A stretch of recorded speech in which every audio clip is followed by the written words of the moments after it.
Hello everyone and welcome back to our YouTube channel Quick Guide. Today I'm here with another video to show you guys how you can log in into your Solitian DaYFORCE employee account. So first of all, just go on to your default search engine and on the search bar just type in Solitian DaYFORCE login and hit enter. Now after the result pops up, it is the first link that shows up on your screen.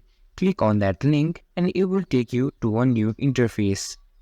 As you can see, you have been taken into a new interface where you need to put your company's name, your user ID and correct password. Now, after putting the correct company name, user ID and password, now hit on login and you will be logged in into your DaYFORCE account. And for some reason, if you can't have access to your account, here is a button to help you with your problem. Click on Can't Access Your Account if you are not able to access your account.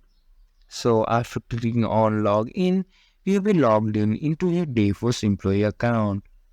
So guys, this was for this video. I hope you guys find our video helpful. And if you do, be sure to leave a like and subscribe to our channel. And if there is any queries for your login process, feel free to comment down on our video. See you guys in our next video. Thank you for watching.